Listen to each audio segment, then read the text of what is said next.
नमस्कार साथियों। किताब घर के पिटारे में आपका स्वागत है। और आज हम आपके लिए किताब घर के पिटारे में लेकर आए हैं बाबा साहब द्वारा लिखित पुस्तक हिंदू धर्म की पहेलियाँ, पहेली संख्या 22, जिसका शीर्षक है ब्रह्म धर्म नहीं है या ब्रह्म किस काम का। ब्रह्मवाद, प्रजातंत्रवाद, वेदांतवाद और ब्राह्मणवाद। ये राजनीतिक पहेली है। बाबा साहब के शब्दों में इतिहास में कई प्रकार की सरकारों का वर्णन है। वे हैं प्रजातंत्र, कुलीन तंत्र और प्रजा अधिनायक तंत्र। इस समय सर्वाधिक सरकारें प्रजातांत्रिक हैं। बहरहाल इस बात पर कोई सहमति नहीं है कि प्रजातंत्र क्या है। इस विषय का निरूपण करने पर हमें इस संबंध में दो विचार मिलते हैं। एक विचार है कि प्रजातंत्र एक प्रकार की सरकार है। इस विचार के अनुसार जब सरकार प्रजा द्वारा चुनी जाती है और जहां प्रतिनिधि सरकार है वही प्रजातंत्र है। इसके अधीन प्रजातंत्र और प्रतिनिधि सरकार पर्यायवाची है, जिसका अर्थ है वयस्क मताधिकार और समय समय पर चुनाव। दूसरे मत के अनुसार प्रजातंत्र सरकार की प्रणाली से भी बढ़कर है। ये समाज के संगठन का स्वरूप है। इसके लिए दो आवश्यक स्थितियां हैं जो इस बात का लक्षण है कि समाज प्रजातांत्रिक ढंग से गठित है। पहला यह है कि समाज को वर्गों में विभक्त न किया जाए। दूसरा, लोगों और वर्गों की सामाजिक प्रवृत्ति जो निरंतर समायोजन और हित सहयोजन को तत्पर हो। जहाँ तक प्रथम का संबंध है, इसमें कोई संदेह नहीं है कि यह प्रजातंत्र का अति आवश्यक अंग है। प्रोफेसर डेवी के मत में प्रजातांत्रिक ढंग से गठित समाज के लिए दूसरी शर्त भी उतनी ही आवश्यक है। वर्गों और व्यक्तियों के हितों में परस्पर सहयोजन न होने के प्रजातंत्र विरोधी परिणाम होते हैं। प्रजातंत्र के इन दो विचारों में निसंदेह पहला यदि गलत भी नहीं तो अनावश्यक है। उस समय प्रजातांत्रिक सरकार नहीं कहला सकती जब तक कि उस समाज जिनके लिए वह कार्यरत है उसकी रचना पद्धति प्रजातांत्रिक नहीं हो। जो ये सोचते हैं कि प्रजातंत्र का अर्थ मात्र चुनाव है, वो तीन गलतियां करती हैं। पहली, सरकार और समाज बिल्कुल अलग अलग है। दरअसल सरकार समाज से अलग नहीं है। सरकार अनेक ऐसी संस्थाओं में से है जो समाज में से जन्म लेती हैं। सामूहिक सामाजिक जीवन के लिए सरकार को कुछ काम सौंपे जाते हैं। दूसरी गलती, सरकार किसी समाज के अंतिम लक्ष्य, उद्देश्य और आकांक्षाओं की प्रतिबिंब है और ये तभी संभव है जब समाज जिसमें कि वह सरकार है उसकी बुनियाद प्रजातांत्रिक हो। अगर समाज की संरचना प्रजातांत्रिक नहीं तो सरकार भी वैसी नहीं हो सकती। जहां समाज शासक और शक्ति वर्ग में बटा होगा वह सरकार निश्चित रूप से शासक वर्ग की होगी। तीसरी गलती, वे भूल जाते हैं कि किसी प्रकार सरकार का अच्छा या बुरा होना, प्रजातांत्रिक या प्रजातांत्रिक होना आमतौर से उसकी प्रशासन तंत्र पर निर्भर करता है, विशेष रूप से उसकी प्रशासनिक सेवाओं पर, जिसके ऊपर सर्वत्र सरकार को कानून व्यवस्था के पालन हेतु निर्भर रहना पड़ता है। ये सब उस सामाजिक वातावरण पर निर्भर है जिसमें प्रशासक पलता है। यदि सामाजिक परिवेश ही अप्रजातांत्रिक है तो सरकार भी अप्रजातांत्रिक ही होगी। लोग एक और गलती करते हैं जब ये समझ बैठते हैं कि प्रजातांत्रिक सरकार चलाने के लिए प्रजातांत्रिक प्रणाली अपना लेना ही पर्याप्त है।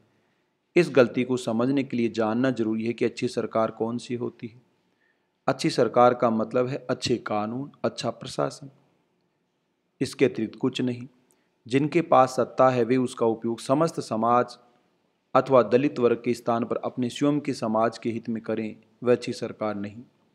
कोई प्रजातांत्रिक सरकार भली प्रकार चल सकती है नहीं, ये समाज के सदस्यों पर निर्भर है। यदि समाज के लोगों की मानसिकता प्रजातांत्रिक है तो प्रजातांत्रिक सरकारों से अच्छे परिणामों की अपेक्षा की जा सकती है।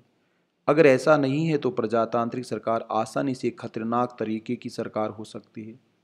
ये किसी समाज के सदस्य जातियों अथवा वर्गों में बटे होंगे और एक दूसरे से कोई मतलब नहीं रखेंगे, और जहां प्रत्येक व्यक्ति की आस्था पहले उसके अपने वर्ग के प्रति है तो ये जातिवाद अथवा वर्गवादी बन जाता है और अपने वर्ग के हितों को सबसे ऊपर रखकर चलेगा और अपने अधिकारों का प्रयोग कानून और न्याय को विकृत करके अपने वर्ग के हित संवर्धन में लगाएगा और इस उद्देश्य से उन लोगों के प्रति जीवन के हर क्षेत्र में नियोजित रूप से भेदभाव बरतेगा जो उसके वर्ग से संबंधित नहीं है। जो प्रजातांत्रिक सरकार क्या कर लेगी? उस समाज में जहाँ विभिन्न वर्गों के बीच संघर्ष होता है और समाज विरोधी गतिविधियाँ और आक्रामक भावनाएं पनपती हैं, वहाँ की सरकार न्याय और निष्पक्षता से अपना कार्य नहीं कर सकती। ऐसे समाज में यदि सरकार लोगों की है और लोगों द्वारा बनाई भी गई है, किंतु वे लोगों के लिए नहीं हो सकती। यह एक वर्ग की और एक वर्ग के लिए है। लोगों के लिए सरकार वही हो सकती जहाँ प्रत्येक नागरिक का व्यवहार प्रजातांत्रिक है। इसका अर्थ है जहाँ प्रत्येक नागरिक अन्य सभी नागरिकों को समान समझने के लिए तैयार है, उतनी स्वतंत्रता देने के लिए तैयार है जितनी स्वयं चाहता है। प्रजातांत्रिक मानसिकता से एक प्रजातांत्रिक समाज में व्यक्ति का समाजीकरण हो जाता है। प्रजातांत्रिक सरकारों का पतन आमतौर से इस कारण हुआ है कि जिस समाज के लिए वे बनी वह समाज ही प्रजातांत्रिक नहीं था।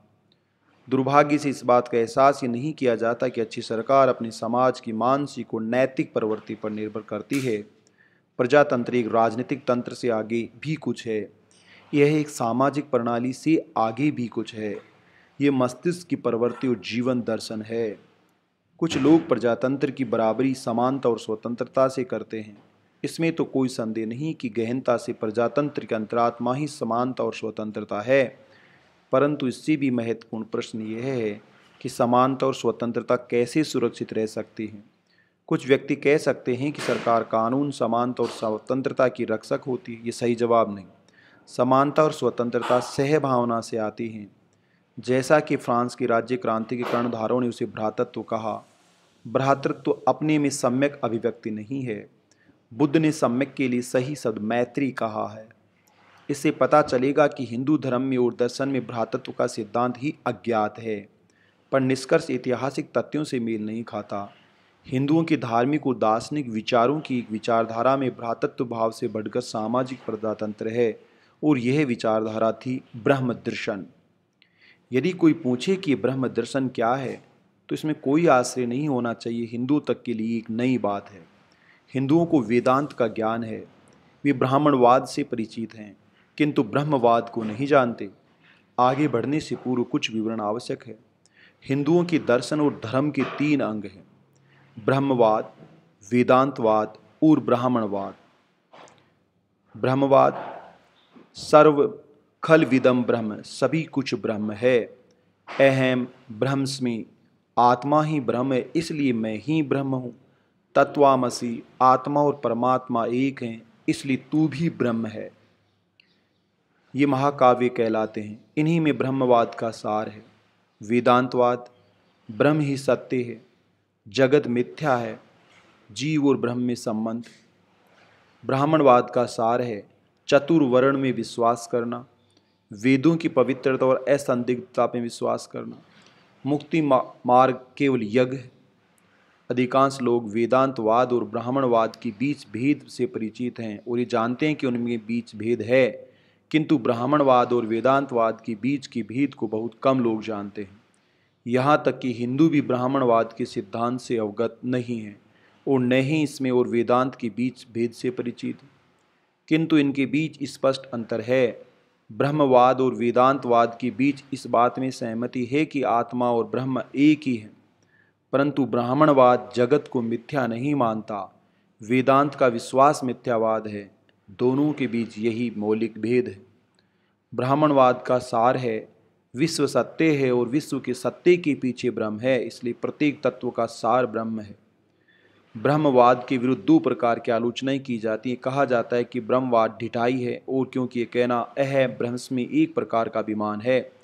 दूसरी आलोचना, कोई व्यक्ति ब्रह्म को नहीं जान सकता, इसलिए कहना एक गर्वोक्ति है, परंतु किसी का अपना विश्वास हो सकता है। जिस संसार में मानवता इतने हीन भाव से ग्रस्त है, वहाँ एक व्यक्ति द्वारा ऐसी घोषणा करना स्वागत योग्य।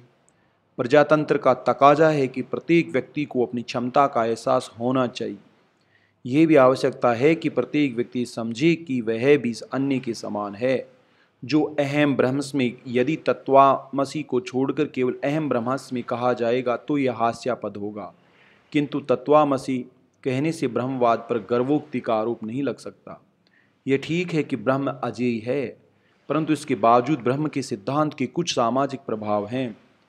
आश्चर्यजनक रूप से प्रजातंत्र का बीज मंत्र यदि सभी व्यक्ति ब्रह्म का अंश है तो सभी समान भी हुए, इसीलिए उनमें लोकतंत्र के बीज विद्यमान हैं। इस दृष्टिकोण से ब्रह्म अज्ञेय हो सकता है, परंतु इसमें कोई संदेह नहीं कि प्रजातंत्र का जितना बीज रूप ब्रह्म के सिद्धांत में है उतना अन्यत्र नहीं। केवल इस बात पर प्रजातंत्र का समर्थन करना एक बहुत कमजोर आधार है कि हम सभी ईश्वर की संतान हैं। इसलिए जब प्रजातंत्र इस आधार को अपनाता है तो उसमें दृढ़ता नहीं आती, परंतु ये पहचानने और समझने के लिए कि हम सभी एक ही तत्व से बने हैं तो इसमें प्रजातंत्र में विश्वास के सिवाय अन्य कोई सिद्धांत नहीं बचता। यह मात्र लोकतंत्र का मार्ग नहीं दिखाते, सबके लिए प्रजातंत्र को अनिवार्य बना देता है। प्रजातंत्र के संबंध में पश्चिम विद्वानों ने प्रचारित किया कि प्रजातंत्र का उद्गम तो ईसाई मत से हुआ, अफलातून या अरिस्टोटल से, और इसे छोड़कर कोई अन्य स्रोत नहीं। यदि उन्हें ये पता होता कि भारत में ब्रह्मवाद का सिद्धांत प्रतिपादित हुआ है जो प्रजातंत्र का बेहतर आधार प्रदान करता है, तो वे इतनी हठधर्मी न होते। भारत के योगदान को भी प्रजातंत्र का सैद्धांतिक आधार तैयार करने में स्वीकार किया जाना चाहिए। सवाल यह है कि ब्रह्मवाद का सिद्धांत क्या है। ये स्पष्ट है कि ब्रह्मवाद का कोई सामाजिक प्रभाव नहीं है। इसे धर्म का आधार ब्राह्मणों ने नहीं बनाया। जब ये पूछा गया कि ऐसा क्यों हुआ तो उत्तर यही मिला, ब्रह्मवाद तो केवल दर्शन है, जैसे कि दर्शन सामाजिक जीवन का प्रतिबिंब नहीं हो, सुनने में ही रम गया हो। दर्शन केवल सैद्धांतिक नहीं होता, ये एक व्यवहारिक संभावना है। दर्शन शास्त्र का मूल जीवन की समस्याओं में है और दर्शन शास्त्र जो सिद्धांत निकलते हैं वही समाज के पुनर्निर्माण के कारक बनकर समाज में आ जाते हैं। केवल जानना ही आवश्यक नहीं, वे जानते हैं और इसे पूरा करें।